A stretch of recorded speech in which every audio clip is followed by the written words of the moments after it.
Hello dear student, welcome. तो अभी हम लोग टॉपिक डिस्कस कर रहे हैं, बहुत इंपॉर्टेंट टॉपिक है।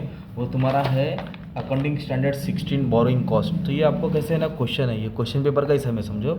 ऐसा आपको क्वेश्चन दिया है, अब यहाँ हम लोग सॉल्यूशन करने वाले हैं। तो बोरिंग कॉस्ट में क्या बताया है, देखना है कि कौन सा स्पेसिफिक लोन है, कौन सा नॉन स्पेसिफिक लोन है, qualifying asset, non qualifying asset इधर दिया है। तो एक्स लिमिटेड बिगन कंस्ट्रक्शन, नया बिल्डिंग बनाया था, इधर एक्स लिखा है। एक्स की जगह आप कोई नंबर ले लो, 2021 है ना, 2021। तो 21 जनवरी को क्या किया उन्होंने, बिल्डिंग बनाया था, जिसके लिए 1 लाख स्पेशल लोन लिया था टू फाइनेंस। और बाद में उसका रेट था 10%। रेट कितना था? 10। Company other outstanding to non specific loan. Non specific मतलब वो अलग टाइप का लोन था जो अलग अलग जगह से लिया, ए से लिया और बी से लिया। सपोज तो ए से लिया 5 लाख जो 11% इंटरेस्ट था, और एक से लिया 9 लाख जो 13% इंटरेस्ट था। फिर एक्सपेंडिचर हुए, मतलब बिल्डिंग बनाते वक्त अलग अलग जगह खर्चा हुआ। तो 2021 में ही खर्चा किया, पहले जनवरी में किया, फिर अप्रैल में किया, फिर जुलाई, फिर दिसंबर। इन लोग का खर्चा जनवरी से हुआ, मतलब जनवरी से दिसंबर। और ये अलग अलग टाइम पे अलग अलग अमाउंट स्पेंड किया। तो भी अपने को बोरिंग कॉस्ट के हिसाब से डील करके बताना है कि कितना अमाउंट उसने, अमाउंट स्पेसिफिक नॉन स्पेसिफिक में कितना आएगा, टोटल अमाउंट कितना कैपिटलाइज होगा।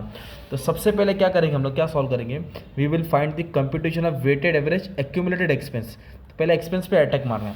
एक्सपेंस बोलो तो ये खर्चा है ना, जो ये खर्चों के हिसाब से अपने को देखना है कि खर्चा कितना स्टार्ट किया। तो ये जनवरी में किया, कुछ अप्रैल में, फिर जुलाई, दिसंबर। आ जाओ स्टार्ट करते हैं। तो सबसे पहले हम लोग फर्स्ट, सेकंड, थर्ड, फोर्थ, क्योंकि 4 खर्चा है। तो पहला खर्चा 2 लाख हुआ। ओके, तो पहले ये अमाउंट लिख लेता हूँ, इधर 2 लाख लिख लेता हूँ। कैलकुलेशन कैसे आएगा बता, 2 लाख है, एक 2,50,000 है, एक 4,50,000 है, और एक 1,20,000। ये 4 अलग अलग जगह अमाउंट स्पेंड हुआ अलग अलग टाइम पे। पहला अमाउंट स्पेंड हुआ जनवरी में, कभी स्पेंड हुआ? तो ये पूरा 12 महीना चला। कितना महीना चला? 12। तो 12/12 रहेगा, क्या रहेगा? 12/12। जब इसको सॉल्व करेंगे ना कैलसी में, तो सेम अमाउंट आएगा, 2 लाख। कितना आएगा? 2 लाख। 12 मंथ क्यों किया? क्योंकि स्टार्टिंग ऑफ द ईयर है। अभी अप्रैल में किया, कभी क्या? अप्रैल। और जैन, फेब, मार्च 3 महीने के बाद किया। कितना महीना? तो फिर कितना मंथ बचता है इसका? 9 मंथ बचता है। तो ये 9 मंथ पूरा एक्सपेंडिचर एक तरह से स्प्लिट हुआ ना, तो इसको कैलकुलेशन करेंगे 187,500 आएगा मान लो। ओके, फिर ये 4,50,000 जुलाई में किया, मतलब आफ्टर 6 मंथ। कभी क्या? After 6 month. तो बचा कितना? 6 महीना। तो इसका हाफ कर देंगे, 2,25,000 आएगा, 2,25,000। वैसे उन लोग ने दिसंबर में किया 1,20,000। तो दिसंबर बोलो तो एक ही महीना होता है, क्योंकि ईयर एंड होता है 31 दिसंबर को, तो एक ही महीने का। तो जो 1,20,000 है वो दिसंबर के लिए एक ही महीना इस्तेमाल हुआ। तो ये प्रोपोर्शन के हिसाब से हमने बता कि कौन सा अमाउंट कितना महीना स्पेंड किया। फिर इसको आपको ऐड कर देने का, ये ऐड कर लेंगे ना, 6,22,500, इसका ऐड करके साइड में रख देना। अब इधर ध्यान देना, आपको क्या करना है मालूम है, हमने क्या किया, वेटेड एवरेज एक्यूमुलेटेड एक्सपेंस का हमने हिसाब लगाना। और इधर क्या बोला था लोन ने मालूम है, उन लोगों ने 1 लाख लोन लिया था ना, वो special loan to finance construction of building. तो ये स्पेशल लोन था। क्या था वो? स्पेशल। तो जो स्पेशल लोन होता है ना, उसको स्पेसिफिक बोरिंग बोलेंगे। क्या बोलेंगे? स्पेसिफिक। तो इधर स्पेसिफिक बोरिंग में 1 लाख लिखेंगे। कितना लिखेंगे? 1 लाख। ठीक है। फिर नॉन स्पेसिफिक में क्या करेंगे, ये जो टोटल है ना 6,25,000, उसमें से ये 1 लाख माइनस होएगा, वो नॉन स्पेसिफिक हो जाएगा, जो अमाउंट स्पेंड हुआ है। तो मुझे क्या करना पड़ेगा, नॉन स्पेसिफिक में 6,25,000 में से 1 लाख क्या करेगा, मैं माइनस करूँगा। अगर मैं इसमें से 1 लाख माइनस करूँगा तो मुझे कितना मिलेगा? 5,22,500। मतलब ये अमाउंट है ना, इसमें से 1 लाख स्पेसिफिक बोरोइंग का अमाउंट स्पेंड हुआ है, और बाकी का क्या हो जाएगा, 5,22,500 वो नॉन स्पेसिफिक होगा। तो इसको स्प्लिट करने का था। और एक और बात बोलो, जो स्पेसिफिक बोरिंग है ना, उसका इंटरेस्ट रेट दिया है आपको 10%। जो 1 लाख है ना, जो स्पेसिफिक बोरिंग उसका 10% दिया है। तो मैं अगर इधर 10% चार्ज करूँगा ना, तो इसका इंटरेस्ट आएगा 10,000। कितना आएगा? 10,000। पर ये नॉन स्पेसिफिक बोरिंग है। क्या बोला है? और नॉन स्पेसिफिक में 2 अलग अलग इंटरेस्ट रेट है, एक का 11% है और एक का 13। तो अलग अलग इंटरेस्ट रेट, 11 रहेगा तो 13 ना रह जाएगा, 13 रहेगा तो 11। तो अपने को एवरेज लेना पड़ेगा। तो फिर इसके लिए भी अपने को एवरेज रेट निकालना है। क्या निकालना है? Average rate. तो ये अलग कैलकुलेशन बीच का पार्ट है। इसके लिए भी इधर अपना परसेंटेज रुक गया, क्या लेना है ना। तो आ जाओ, calculation of weighted average interest rate other than specific borrowing, मतलब नॉन स्पेसिफिक बोरिंग। तो अमाउंट ऑफ लोन क्या लिखेंगे, तो कितना लोन लिया था, एक 5 लाख लिया था और एक 9 लाख। 5 लाख पे 11% था, 9 लाख पे 13%। तो इधर लिख दिया ए, लिख दिया, इधर लिख दिया बी, नाम दे दिया। एक 5 लाख है और एक कितना है, 9 लाख। 5 लाख और 9 लाख। और इंटरेस्ट रेट कितना, 11 और 13%। इधर 11% आ गया, इधर 13%। तो इसका मैं अगर ऐड करता हूँ तो टोटल 14 लाख लोन था। कितना लोन था? 14 लाख। 14 लाख लोन था, जो अलग अलग डिवीजन, अलग अलग रेट था। अगर 5 लाख का 11% मारूंगा ना, तो 55,000 इंटरेस्ट रहेगा इसका, सिंपल। और वैसे ही जो 9 लाख का लोन है, उस पर कितना परसेंट लोन ने इंटरेस्ट लिया? 13%। तो 1,17,000 आ रहा है। तो ये टोटल लोन कितना है? 14 लाख। तो वैसे इसको ऐड करेंगे तो टोटल इंटरेस्ट मिलेगा। तो टोटल इंटरेस्ट कितना मिलेगा? 1,72,000। अभी अपनों को इधर क्या बनना ढूंढना है, वेटेड एवरेज रेट। तो वेटेड एवरेज रेट के लिए फिर एकदम सिंपल, टोटल लोन कितना 14 लाख और टोटल इंटरेस्ट कितना 1,72,000।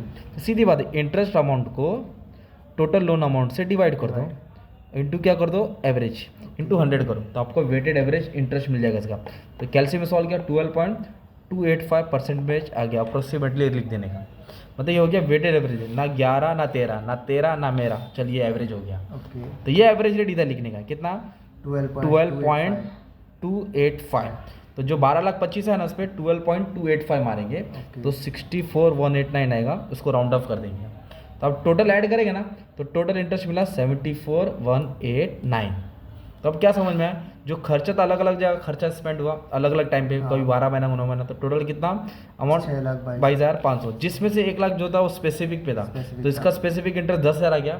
तो जो बाकी का अमाउंट है 5,22,500, उस पर वेटेड एवरेज निकाला। तो वेटेड एवरेज का कैलकुलेशन करके ये रेट निकालने का, इसके बाद कैलकुलेशन करके ये अमाउंट है। तो टोटल कितना अमाउंट इंटरेस्ट हो गया 74,189, ये अमाउंट स्पेंड किया, ये कैपिटलाइज हो जाएगा। ओके, अब अपने को पता नहीं है total expense to be capitalise for building.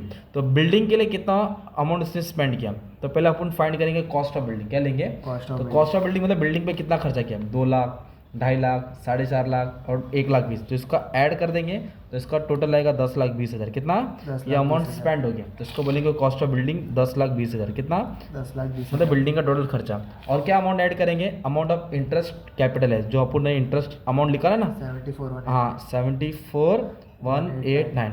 अब इसको ऐड करेंगे ना तो अपने को total expense to be capitalise for building, total amount spend हुआ बिल्डिंग के रिलेटेड। ओके, जिसमें बिल्डिंग का कॉस्ट भी इंक्लूड है और इंटरेस्ट भी इंक्लूड है, ये दोनों को ऐड कर देंगे। सिंपल।